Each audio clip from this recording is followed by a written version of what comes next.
నమస్కారం. అయితే ఈ మధ్య కాలంలో చాలామంది వయసు మీద పడుతున్న కొద్దీ మోకాళ్ళ సమస్యలతో బాధపడుతున్నారు. మోకాళ్ళ నొప్పి ఎక్కువగా వస్తుందంటున్నారు.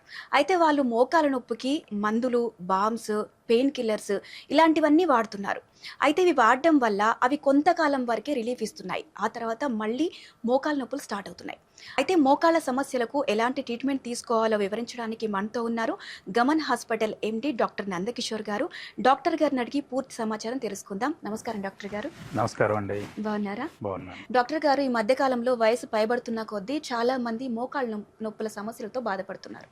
సో వాళ్ళు ఆ నొప్పులు తగ్గడానికి చాలా వరకు బామ్స్ అని, ఆయిల్స్ అని, ఇంజెక్షన్ వాడుతున్నారు. అయితే ఇవన్నీ పర్మనెంట్ సొల్యూషన్ అంటారా?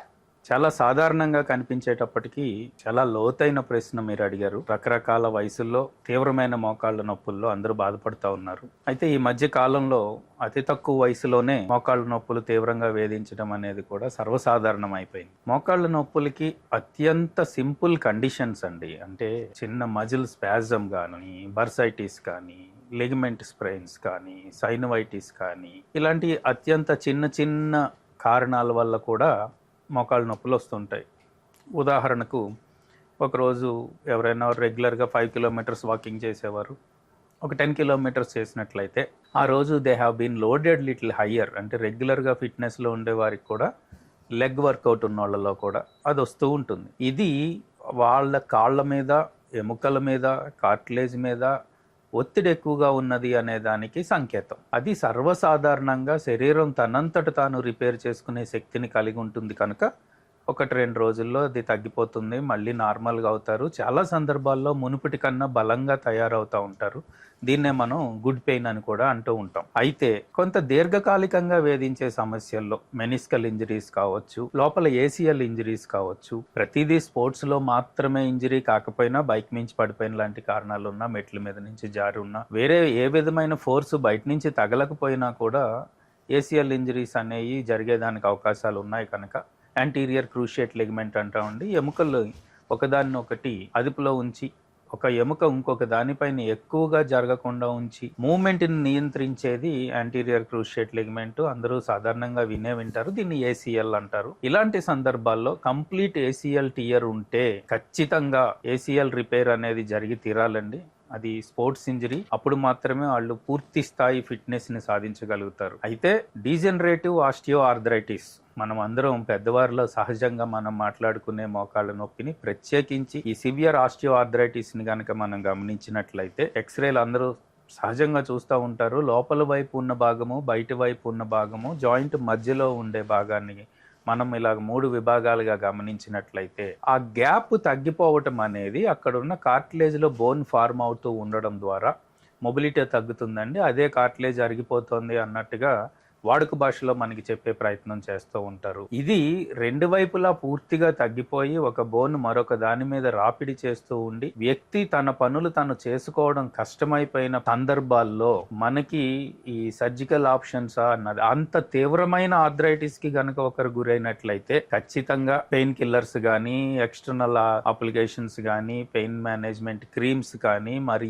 ఏ విధమైన అయినా కానీ ఆశించినంత ఫలితాన్ని మనకి ఇవ్వలేని పరిస్థితుల్లో ఉంటాయండి. ఖచ్చితంగా అవి ఈ సమస్యకు పరిష్కారాన్ని అయితే చూపలేవు. అయితే ఎర్లీ స్టేజెస్ లో ఉన్న వారికి కొంత ఖచ్చితంగా ఉపశమనాన్ని కలిగిస్తాయి. అందుచేత ఏ విధమైన వైద్య విధానాన్ని మనం తప్పు పట్టాల్సిన పని లేదు. అది ఆయుర్వేదం కావచ్చు, హోమియోపతి కావచ్చు, ఎలోపతి కావచ్చు, ఇంటర్వెన్షనల్ పెయిన్ మేనేజ్మెంట్ ఆప్షన్స్ కావచ్చు, మసాజులు కావచ్చు. కానీ ఎవరికి ఏ స్థాయిలో, ఎంత తీవ్రతలో, ఏ కారణానికి మనం దాన్ని సద్వినియోగం చేసుకుంటున్నాం అనేది ముఖ్యం. అయితే తిరిగి డీజనరేటివ్ ఆస్టియోఆర్థరైటిస్ అనే కండిషన్ కి మనం చేరుకున్నట్లయితే ఇక్కడ కనీసం ఒక 200 మీటర్స్ నొప్పి లేకుండా నడవగలుగుతున్నారా? వారు దైనందిన కార్యక్రమాల్లో వాళ్ళ పనులు వాళ్ళు చేసుకోగలుగుతున్నారా? పెద్దవారు వాళ్ళ రూమ్ నుంచి రెస్ట్ రూమ్ కి సేఫ్ గా వెళ్ళి వాళ్ళ కార్యక్రమాలు వాళ్ళు చేసుకుని తిరిగి సేఫ్ గా క్షేమంగా వాళ్ళ చైర్లోకో, ఆఫీస్లోకో, హాల్లోకో తిరిగి బెడ్ మీదకో చేరుకోగలుగుతున్నారా అన్నది మనం గమనించాలి. వారి డే టు డే యాక్టివిటీస్ ని తీవ్రంగా బాధ కలిగిస్తున్న సందర్భాల్లో తగిన పరీక్షలు చేసి ఈ మధ్య కాలంలో వస్తున్న దాంట్లో కంప్లీట్ టెర్మినల్ అంటే గ్రేడ్ 4 ఆస్టియోఆర్థరైటిస్ లేని వారికి ఒక అద్భుతమైన అవకాశం అయితే ఖచ్చితంగా ఉందండి. రేడియో ఫ్రీక్వెన్సీ అబ్లేషన్ అంటాము. ఇవి మోకాళ్ల నుంచి నొప్పిని గ్రహించి మెదడుకి చేరవేసే కొన్ని రకాల నెర్వ్స్ ని హై ఫ్రీక్వెన్సీ రేడియో ఎబ్లేషన్ ద్వారా ఆ నరాల్ని కొంతకాలం స్తబ్దంగా చేయటం ద్వారా శరీరం ముందు చెప్పినట్లు తనంతట తాను రిపేర్ చేసుకునే అవకాశాన్ని ఇవ్వటం, ఈ సందర్భాన్ని ఉపయోగించుకొని చక్కని ఫిజియోథెరపీ ద్వారా కండరాల బలాన్ని పెంచడం, జాయింట్ కి సపోర్ట్ ఇవ్వటము, తగిన న్యూట్రియంట్ సప్లిమెంట్స్ కూడా మనం ఇచ్చి మనిషి సంపూర్ణంగా కోలుకోవడానికి మనం దోహదం చేయటము. అదే సందర్భంలో వారికి డయాబెటీస్ గానీ, హైపర్ టెన్షన్ గానీ, థైరాయిడ్ లాంటి మెటబాలిక్ ఇష్యూస్ ఉంటే వాటిని కూడా సరి చేసుకోవడం ద్వారా చాలా మందిలో నొప్పికి సర్జరీ అనే దాన్ని మనం అవాయిడ్ చేయగలుగుతామండి. కానీ ఖచ్చితంగా గ్రేడ్ 4 లాంటి ఆర్థరైటిస్ చేంజెస్ వచ్చినప్పుడు మాత్రం టోటల్ నీ రీప్లేస్మెంట్ అనేది మాత్రమే ప్రపంచ వ్యాప్తంగా గుర్తింపు పొందిన పరిష్కారం. కొంచెం ఎర్లీ ఏజ్ లో ఉన్న వారికి 35 నుంచి 50 సంవత్సరాల లోపులో ఉన్న వారికి తీవ్రంగా నొప్పి ఉండి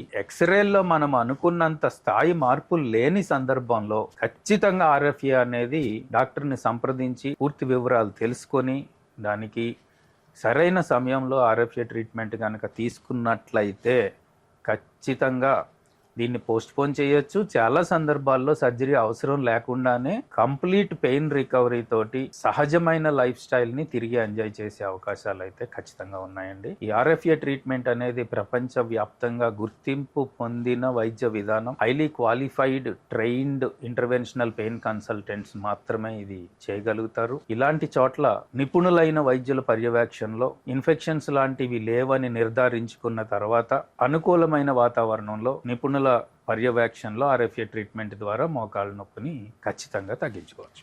అయితే డాక్టర్ గారు, మీరు చెప్తున్న ఆర్ఎఫ్ఏ ట్రీట్మెంట్ అనేది సాధారణంగా సహజంగా వచ్చే నొప్పులకే చేస్తారా, లేదనంటే ఏదన్నా స్కిడ్ అయి పడిపోయినా, లేదంటే మెట్లు దిగుతున్నప్పుడు ఏదన్నా మోకాలు ఏదైనా దెబ్బతిన్నా అలాంటి టైంలో కూడా ఆర్ఎఫ్ఏ చేస్తారంటారు? చాలా మంచి ప్రశ్న అడిగారమ్మా. గాయానికి కారణాలు ఏవైనప్పటికీ ఒకసారి తీవ్రమైన గాయం అయితే అది సంపూర్ణంగా టోటల్గా ఆర్థరైటిస్ చేంజెస్ ని వేగంగా పెంచేదానికి దోహదపడుతుంది కనుక మూల కారణం ఇంజరీ అయినప్పటికీ ట్రామాటిక్ ఇన్సిడెంట్స్ అంటామండి. ఆస్టియో ఆర్థరైటిస్ అనేది మోకాళ్ళ లోపల ఉన్న ప్రతి ఒక్క టిష్యూని ఇన్ఫ్లుయెన్స్ చేసేది. ఉదాహరణకు మజిల్స్ కావచ్చు, టెండాన్స్ కావచ్చు, లిగమెంట్స్ కావచ్చు, మెనిస్కై కావచ్చు, సైనోవియల్ ఫ్లూయిడ్ కావచ్చు, కార్టిలేజ్ కావచ్చు, సబ్ కాంట్రల్ స్క్లిరోసిస్ కావచ్చు, మోకాళ్ళ చిప్ప పటెల్లా లాంటి దాని చుట్టూ ఉండేది కావచ్చు, బర్సైటిస్లు కావచ్చు. అంటే మోకాళ్ళకి సంబంధించినంత వరకు ఒక ప్రతి అంశాన్ని మనం క్షుణ్ణంగా పరిశీలించినట్లయితే నొప్పికి చాలా రకాల కారణాలు ఉంటాయండి. కానీ ట్రామా ఇండ్యూస్డ్ ఆస్టియోఆర్థరైటిస్ అనేది కూడా చాలా సాధారణమైన సమస్య.